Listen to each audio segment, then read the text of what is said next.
Bienvenue, vous écoutez le podcast Atypique Lab. Je m'appelle Olivia Tampon-Lajarriet et je vous emmène dans notre monde neuroatypique où on n'entend jamais la critique « t'es trop, t'es pas assez », car notre norme, c'est la clarté. Tous les mardis, des réflexions et définitions pour mettre de la conscience et de la compassion sur nos surprenants systèmes personnels et relationnels. Un véritable laboratoire qui aide à comprendre et accepter notre passionnante complexité pour vivre en paix avec son intensité.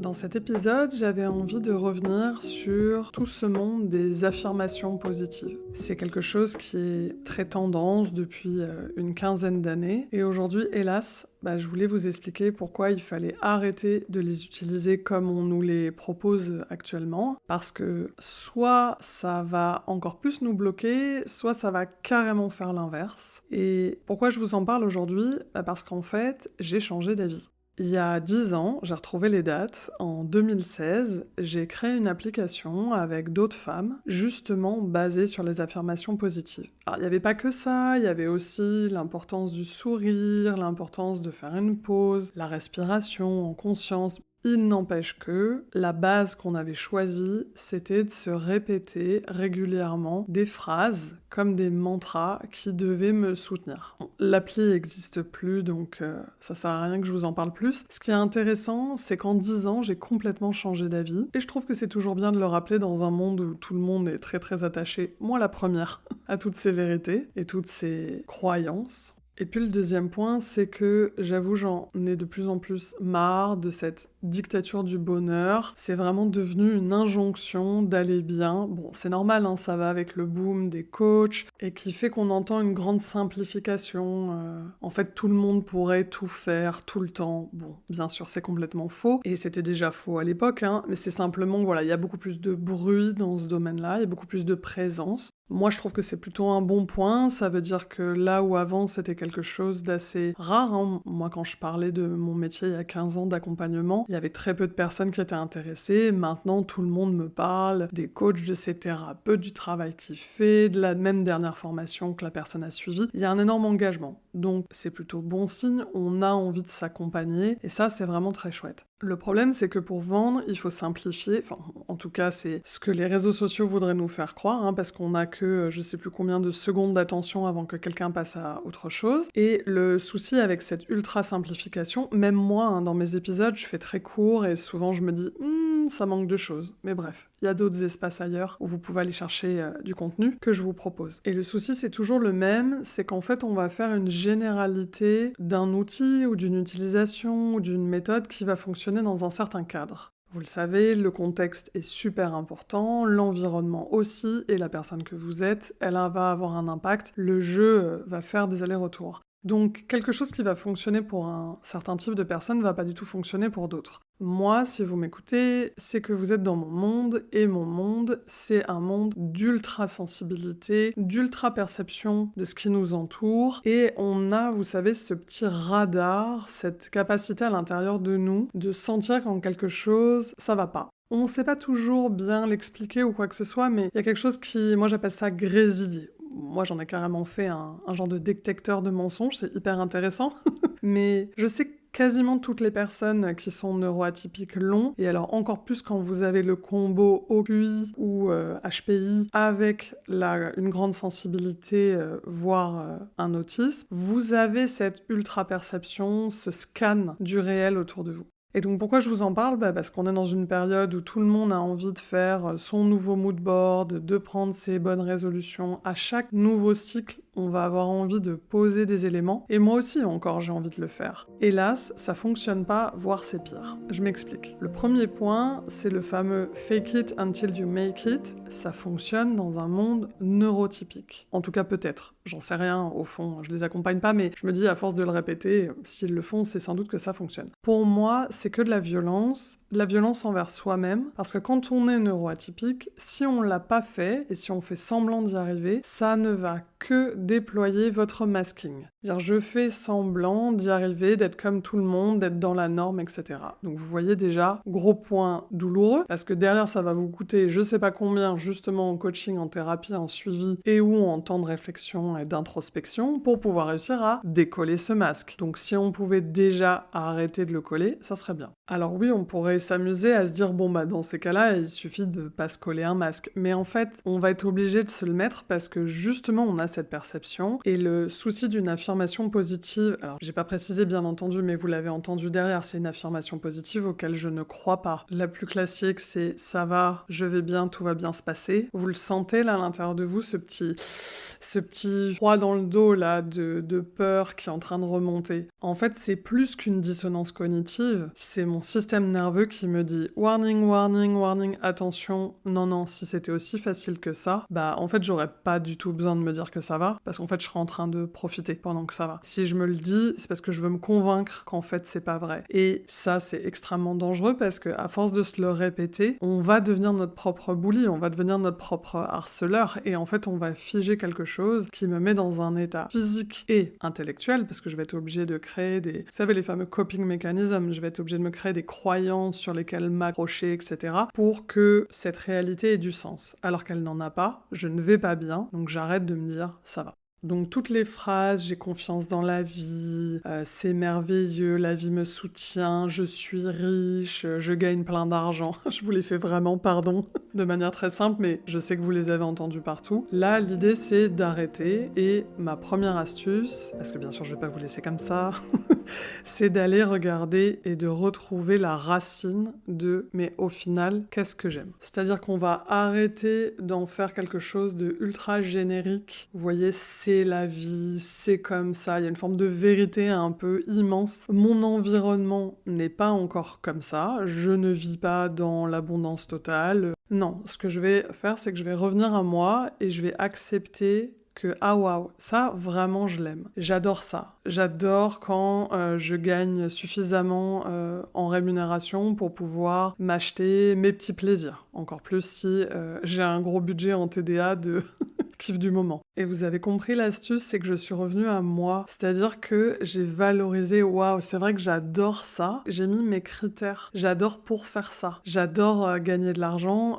pour pouvoir le dépenser dans tout ce que j'aime. Et très bien. Maintenant, je vais entendre qu'il y a un blocage. Je vais entendre qu'il y a un oui mais. Et ça, je peux me le noter. Je vais me noter cette liste de oui mais et je vais aller le travailler avec coach, thérapeute, ma famille, groupe de soutien. Vous choisissez ce que vous voulez. Donc déjà, on va revenir sur soi-même et vous allez sentir. C'est un épisode qu'il faut ressentir. Quand vous le dites. Waouh, comment vous vous sentez? Vous sentez c'est plus confortable, c'est plus doux, c'est plus chaleureux, vous sentez l'élan. Ah ouais, vous avez vraiment envie de gagner. Allez, on va dire 1000 € de plus par mois pour pouvoir vous payer toutes ces belles choses que vous avez sur votre liste.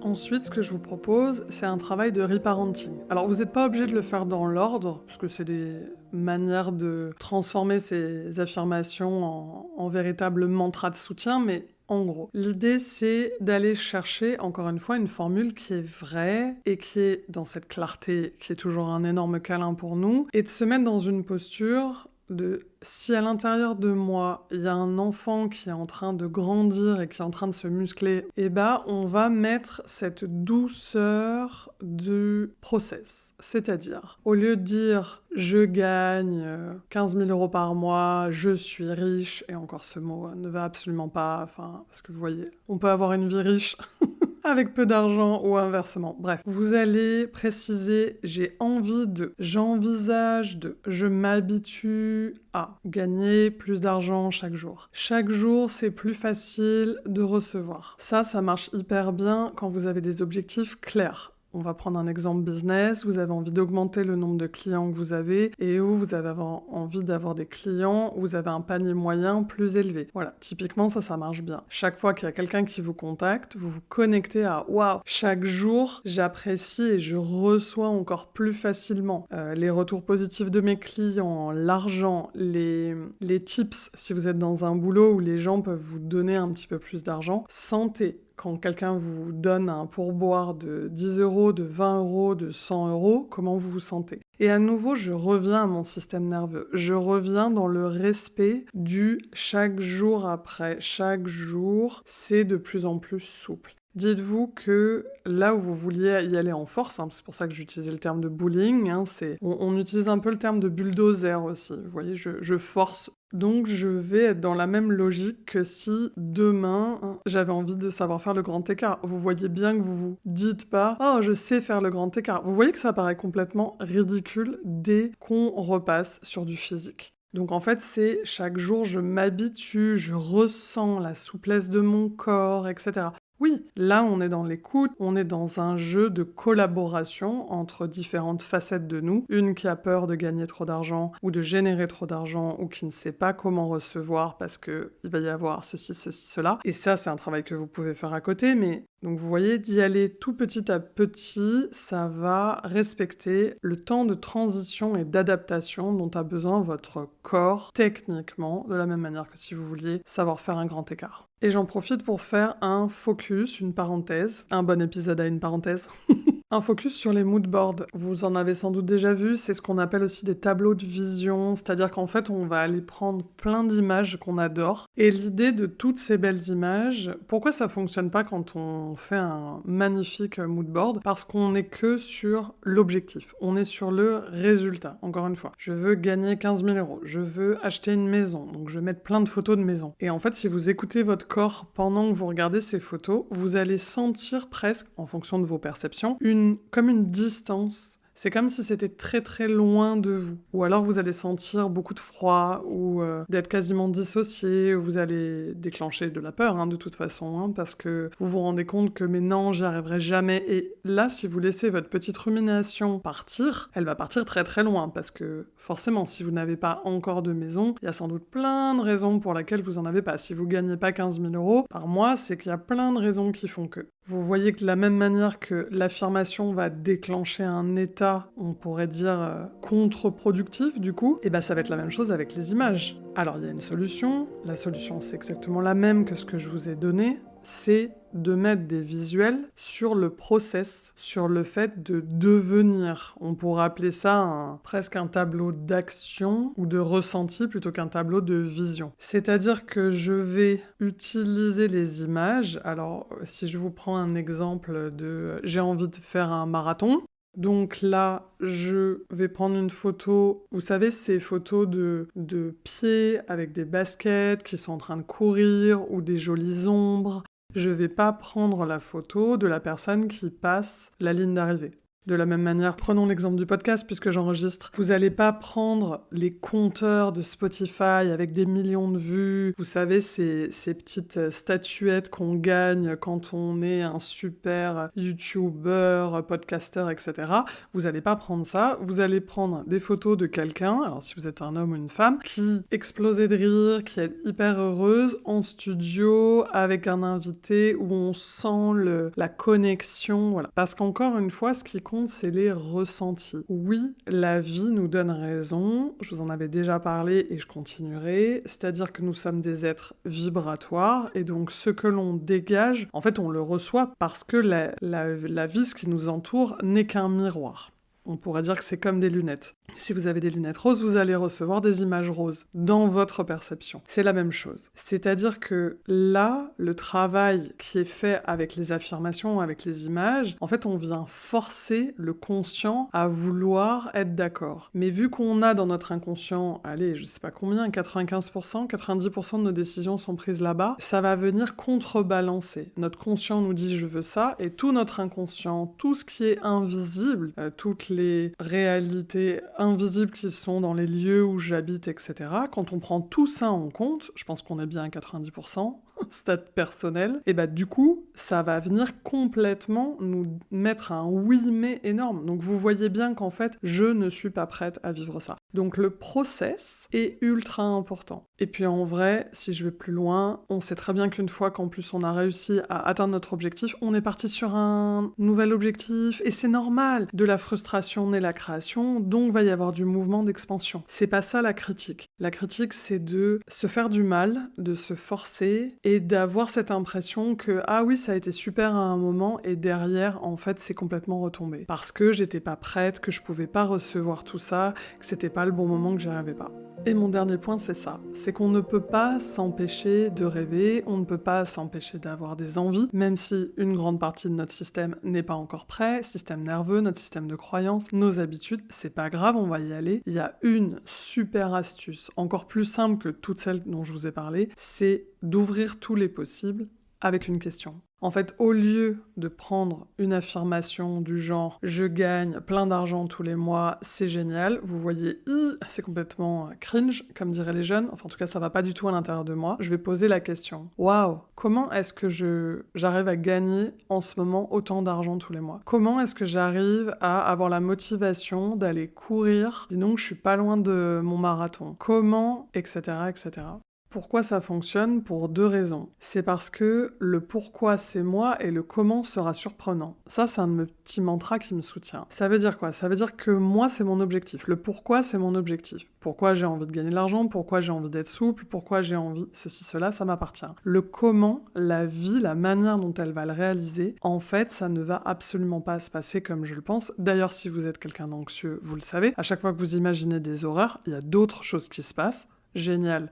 Et un peu moins génial, mais en tout cas, c'est jamais comme on l'avait imaginé. C'est la même chose. Et une fois que je me suis ouverte à cette nouveauté, à cette capacité de recevoir différemment, de manière surprenante, je vais aller chercher en toute sécurité et je vais devenir un petit détective. C'est-à-dire que je vais aller regarder, et ça c'est complètement inconscient, j'ai même pas besoin de vouloir le faire. Moi je vous conseille de noter ces belles synchronicités parce que ce sont comme des preuves, mais c'est la partie de mon cerveau qui est prédictive, qui va aller chercher la preuve, qui va aller chercher et partir en recherche de « Ah mais oui, c'est vrai qu'il y avait ça, et puis cette fois-ci, et puis il y avait ça, etc. » Et naturellement, mon système va s'apaiser et je vais pouvoir, jouir de cette nouvelle réalité avec sécurité, avec bonheur et avec une immense douceur. Je pourrais même dire avec une facilité déconcertante qui fait que là, je sais que je suis arrivée dans ma nouvelle réalité. Et là, mon affirmation, c'est de me dire « Waouh, j'ai bien fait de me faire confiance,